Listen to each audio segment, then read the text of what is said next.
Shalom, selamat pagi Bapak Ibu, Saudara yang kekasih di dalam Tuhan Yesus Kristus. Saudara, kita bertemu kembali dalam satu ibadah online pada pagi hari ini. Saudara, yang kita tahu saudara, persekutuan kita dengan Yesus, persekutuan kita dengan Kristus tidak pernah sia-sia. Dan saya percaya saudara saya pada saat hari ini, meskipun di dalam keterbatasan apapun yang kita lakukan, Tuhan tetap punya rencana yang baik untuk setiap kali memberkati kita. Puji Tuhan saudara. Saudara, kebenaran firman Tuhan pada pagi hari ini saya berikan satu judul saudara ya, kebenaran yang sejati. Saya ambil di dalam Amsal 11 ayat 19, demikian bunyi kebenaran firman Tuhan. Siapa berpegang pada kebenaran yang sejati menuju hidup, tetapi siapa yang mengejar kejahatan menuju kematian. Siapa berpegang pada kebenaran yang sejati menuju hidup, tetapi siapa mengejar kejahatan menuju kematian. Saudara, ayat ini tegas saudara, memberikan satu peringatan kepada saudara saya, bagaimana kita menyikapi hidup ini, bagaimana kita bersikap tentang kebenaran Allah itu yang setiap hari kita harus kita lakukan saudara. Dan Alkitab mengatakan di dalam Amsal 11 ayat 19 katakan berpegang pada kebenaran yang sejati. Artinya saudara, kebenaran sejati dalam konteks rohaninya berbicara tentang Kristus saudara. Kebenaran sejati itu Kristus, karena di dalam Yohanes 14 dikatakan akulah jalan, kebenaran dan hidup. Saudara, yang kita lakukan saudara, mari saudara kita hidup di dalam kebenaran Kristus. Kita hidup di dalam Kristus dan Kristus itu yang menghidupi kita. Supaya apa saudara, di dalam ketika kita hidup dalam kebenaran sejati itu, yang muncul saudara, Galatia 5 ayat 22 dikatakan saudara, Galatia 5 ayat 22, tetapi buah roh ialah kasih, sukacita, damai sejahtera, kesabaran, kemurahan, kebaikan, kesetiaan. Artinya saudara, kalau saudara dan saya memiliki kebenaran yang sejati, maka hidup saudara dan saya penuh dengan kasih saudara. Penuh dengan kasih terhadap orang lain, penuh kasih terhadap sesama, bahkan penuh kasih terhadap sekitar kita. Dan apapun yang ada di dalam hidup kita, bukan keakuan kita yang kita munculkan, bukan kegagahan kita, kekuatan kita, bukan keegoan kita saudara. Sementara bukan saudara, istilahnya itu bukan mementingkan diri sendiri saudara, tetapi yang muncul apa? Kemurahan, kebaikan, kesetiaan, damai sejahtera, pokoknya damai dengan orang lain. Tidak ada penceritaan dan sebagainya, saudara. Dan itulah saudara yang berpegang pada satu kebenaran sejati. Itu sebabnya pada saat ini, saudara, mari kita hidup dengan kebenaran sejati. Karena apa, saudara? Kalau saudara dan saya tidak hidup di dalam kebenaran sejati, maka yang muncul, saudara, yang sudah munculkan di dalam hidup ini, saudara ya, ada satu perselisihan. Sedikit-sedikit berselisih dengan orang lain, berselisih dengan tetangga, berselisih dengan sekitar, berselisih dengan suami dan istri, berselisih dengan anak-anak, mantu dengan mertua dan sebagainya, berselisih seperti itu saudara. Kenapa? Tidak ada kebenaran Kristus yang memimpin di dalam hidupnya. Tidak ada yang dimunculkan di dalam dirinya, nilai-nilai Kristus di dalam dirinya. Yang timbul apa saudara? Kemarahan, iri hati saudara, penceridaan, kemudian pemecah, roh pemecah itu saudara, perseteruan saudara terhadap orang ya. Gak ada kasih yang dimunculkan. Saudara, melalui kebenaran firman Tuhan pada saat hari ini saudara, ada satu inspirasi, ada satu hal yang sangat-sangat memberkati saya saudara, dalam contoh yang baru-baru saja terjadi saudara, di dalam peristiwa Olimpiade Jepang saudara. Beberapa waktu yang lalu saudara, santer-santernya sudah berita ini di-share di WA dan sebagainya, di media sosial saudara ya. Bagaimana ada dua orang finalis saudara ya. Mereka adalah pelompat tinggi. Mereka tuh bisa melompati pada 1 meter yang sama saudara, pada ketinggian yang sama. Dua-duanya bisa melompati pada satu ketinggian yang sama. Nah saudara, peraturan daripada perlombaan itu harus diuji lagi, kemudian dimunculkan siapa yang menjadi pemenang saudara ya. Karena tidak mungkin saudara dalam satu lomba kemudian yang terjadi mereka menulis satu nilai yang sama, kemudian ujung-ujungnya akhirnya tuh mendapatkan satu trofi yang sama, tidak saudara. Tetapi harus ada seorang pemenang. Ada yang mendapatkan emas, ada yang mendapatkan perak, ada yang mendapatkan perunggu saudara. Dan ini yang dilakukan. Saudara, yang luar biasa saudara ya, kalau saya menggarisbawahi dalam peristiwa itu saudara, ada hal yang luar biasa memberikan satu pembelajaran bagi saudara dan saya. Ada satu hal yang luar biasa yang menjadikan contoh bagaimana kita menyikapi hidup ini sementara kita menjadi orang Kristen, sementara kita memiliki satu predikat sebagai anak Allah. Bagaimana kita menyikapi hidup ini dengan sekitar kita. Jangan berbicara dengan diri kita saudara. Kalau dengan diri kita saudara, seringkali saudara keegoan itu muncul saudara. Ya, keakuan kita muncul, kedagingan kita muncul. Pokoknya aku senang, orang lain susah, tidak apa-apa. Seperti itu. Tetapi sudah berbicara tentang kebenaran sejati, kita harus bagaimana menyingkapi hidup ini sementara kita berkomunitas, sementara kita berada di lingkungan apa yang kita lakukan saudara. Dan itu harus kita lakukan karena apa? Nilai Kristus harus kita munculkan, saudara. Karena apa? Nilai Kristus ada buah roh tadi, saudara, dikatakan apa, saudara? Ada kasih, sukacita, damai sejahtera, kesabaran, kemurahan. Apa yang harus kita lakukan kepada orang lain? Sementara orang lain menjadi satu permasalahan, sementara orang lain menjadi satu tekanan, bahkan keterpurukan, apa yang kita lakukan? Adakah kemurahan yang kita munculkan di dalam semuanya itu? Saudara, kalau saudara saya memiliki satu predikat sebagai kebenaran sejati, pasti saudara memiliki satu kehidupan seperti itu. Sama halnya contoh saudara dalam peristiwa Olimpiade pada waktu itu, saudara. Dua orang pelompat tinggi, saudara, ketika panitia lomba harus memberikan satu istilah itu, memberikan satu peningkatan lagi jumlah ketinggian yang harus dilewati, saudara, untuk dilompati lagi, saudara. Dan yang terjadi, saudara, pada waktu itu kedua-duanya ya, finalis itu tidak dapat melompati satu ketinggian yang diujikan lagi, saudara. Mereka gagal.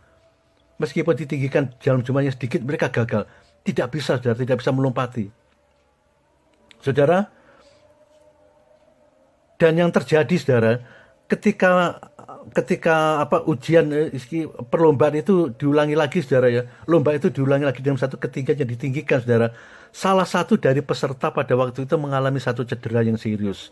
Kayak kalau saya boleh katakan, si A mengalami cedera yang serius dan tidak bisa melanjutkan perlombaan itu.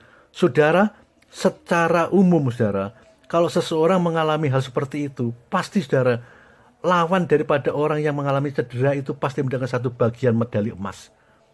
Itu sudah secara umum. Karena apa? Karena si A itu tidak bisa melanjutkan dan si B itu bisa melanjutkan, mungkin dengan bagaimana dia berupaya bisa melewati ketinggian yang sudah diujikan, pada dilombakan itu, dan dia bisa melewati, dan itu sudah satu langkah dia akan mengambil satu prestasi, satu langkah dia bisa mendapatkan satu piala ya, satu trofi, satu piala, satu emas yang dia dapatkan. Dan itu sebagai satu kebanggaan daripada seseorang yang ikut lomba, saudara. Pada awalnya dia sudah memikirkan seperti itu. Saya harus mendapatkan satu piala, mendapatkan satu emas, mendapatkan satu medali dan sebagainya. Itu bagian daripada seseorang yang ikut lomba, saudara. Dan yang luar biasa dari peristiwa ini, saudara ya, ketika, saudara, si A itu kan mengalami cedera, ya, kalau saya boleh katakan, saudara, dan si B ini, saudara, si B itu mereka tahu rivalnya, si A itu mengalami satu cedera yang serius. Saudara, hatinya terketuk, saudara. Hatinya yang berbicara. Hatinya yang penuh dengan kasih dia munculkan pada waktu itu, saudara. Kemudian kalau saya boleh katakan dengan bahasa saya, dia datang pada panitia lomba, dia berkata, "Pak, bolehkah saya berbagi medali emas ini untuk rival saya, untuk si A itu yang mengalami cedera?" Saudara bayangkan, saudara, jauh-jauh ya, mungkin dia sudah latihan begitu serius, dia sudah latihan begitu getolnya, dia sudah berupaya supaya dia mendapatkan satu medali emas di dalam lomba itu, saudara. Tiba-tiba dengan sesuatu hal, ketika dia terkondisikan seperti itu, apa yang dia pikirkan pada waktu itu, saudara, kemudian dia berbagi dengan orang lain. Coba saudara saya bayangkan, apakah saudara dan saya bisa melakukan seperti itu? Saya percaya, saudara, kita bisa mampu untuk melakukan seperti itu. Karena apa? Kita memiliki satu kebenaran yang sejati, memiliki satu Kristus di dalamnya. Tetapi kalau saudara dan saya tidak memiliki Kristus di dalamnya, saudara, kalau saudara dan saya tidak memiliki satu kebenaran sejati yang sebagai dasar di dalam kita itu melangkah, yang menjalani hidup ini, pasti yang muncul, saudara, perseteruan, amarah, kepentingan diri sendiri yang menjadikan satu ukuran yang kita munculkan untuk mengalahkan orang lain, pencerideraan, dan roh pemecah, perseteruan, perselisihan. Kemudian kita beranggapan biar orang itu mengalami satu cedera, biar orang itu mengalami masalah, yang penting aku mendapatkan satu medali emas. Itu kalau orang yang tidak memiliki satu kebenaran sejati, tidak memiliki satu kebenaran Kristus di dalam dirinya.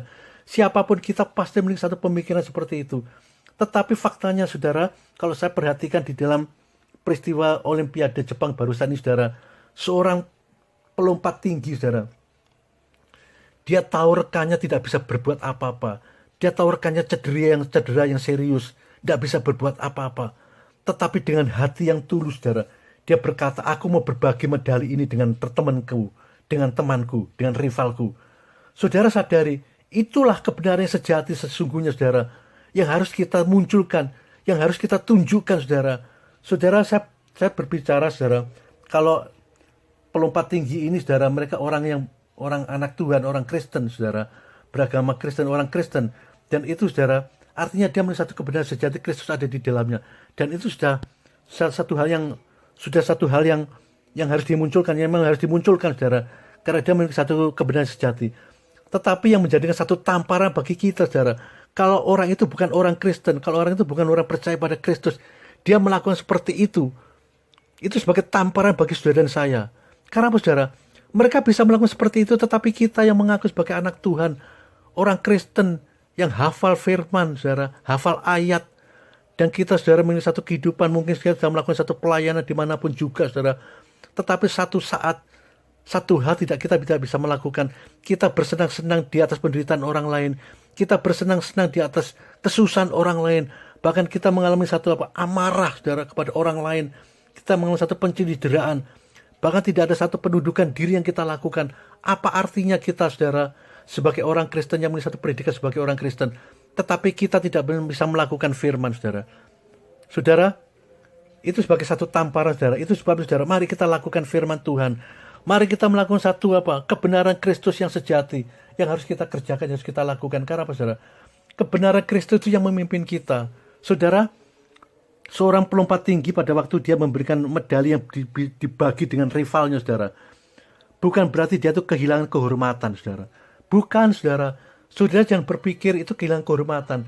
Nyatanya, saudara, seluruh dunia memberikan satu apresiasi yang luar biasa kepada pelari itu, saudara, yang dia mau satu care kepada teman rivalnya, nggak bisa berbuat apa-apa, saudara.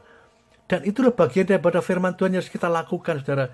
Kita harus tunjukkan siapa Kristus yang ada dalam diri kita, Alkitab juga mengatakan supaya Kristus yang ada dalam diri kita itu ditinggikan, supaya Bapa itu dipermuliakan karena sikap dan perbuatan kita yang kita lakukan.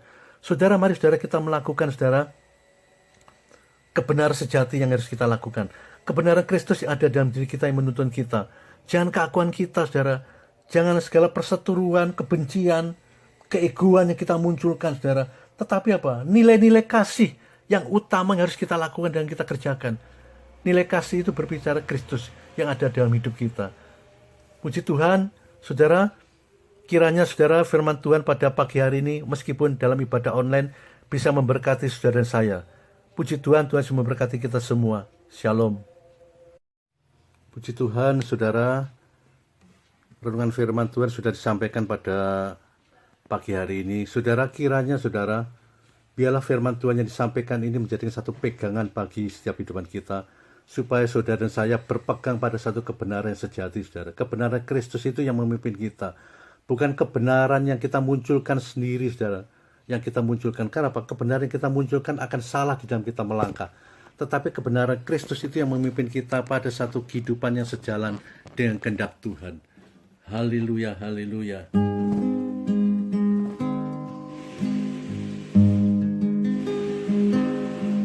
Ubahlah kami Bapa, bentuklah kami Bapa, jadikan kami sesuai dengan firman-Mu. Ubahlah kami Bapa, bentuklah kami Bapa, jadikan kami sama seperti Yesus. Ubahlah kami Bapa, bentuklah kami Bapa, jadikan kami sesuai dengan firman-Mu. Ubahlah kami Bapa, bentuklah kami Bapa, jadikan kami sama seperti Yesus.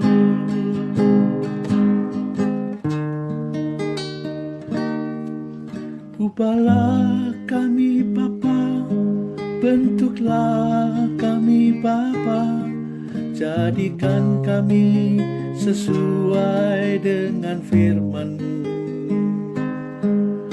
Ubahlah kami Bapa, bentuklah kami Bapa, jadikan kami sama seperti Yesus.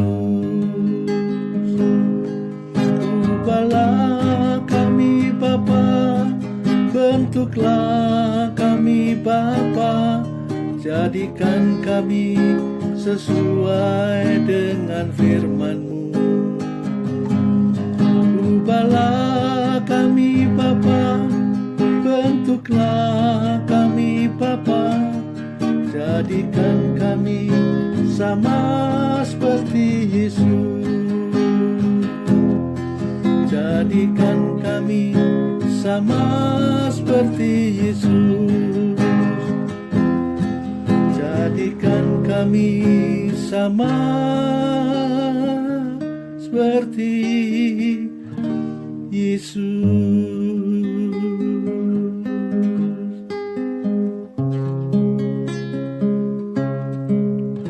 Haleluya. Bapa, terima kasih Tuhan Yesus atas kebaikan-Mu yang Kau berikan kepada setiap kami pada saat hari ini. Tuhan telah izinkan Tuhan, meskipun dalam segala keterbatasan yang kami alami Tuhan, kami masih bisa beribadah dengan online Tuhan. Tetapi satu hal yang kami imani Tuhan, kuasa-Mu tidak terbatas untuk mengurapi kami, memberkati kami, melawat kami Tuhan. Itu sebabnya kami yakin dan percaya Tuhan Yesus, ibadah yang kami lakukan pada saat hari ini adalah ibadah yang menyenangkan hati Tuhan, ibadah yang mempermuliakan nama Tuhan, ibadah yang diperkenan oleh Tuhan. Terima kasih Roh Kudus, terima kasih. Engkau adalah Tuhan Allah kami yang baik, Allah yang luar biasa, bahkan memberikan satu pengertian kepada kami Tuhan. Kami harus hidup di dalam segala kebenaran-Mu yang serius Tuhan. Kami harus berpegang pada satu kebenaran yang sejati. Dan kebenaran Kristus itu yang harus kami lakukan, supaya buah roh itu ada dalam diri kami, dan kami bisa mengerjakan sesuatu hal yang luar biasa bagi kemuliaan nama-Mu Tuhan.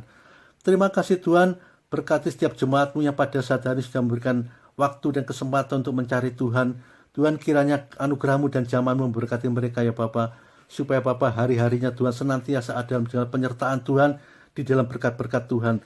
Yang kami syukuri pada saat hari Tuhan, kami percaya Engkau hadir tengah-tengah kami. Bahkan kehadiran membawa satu dampak yang luar biasa setiap kami Tuhan Yesus.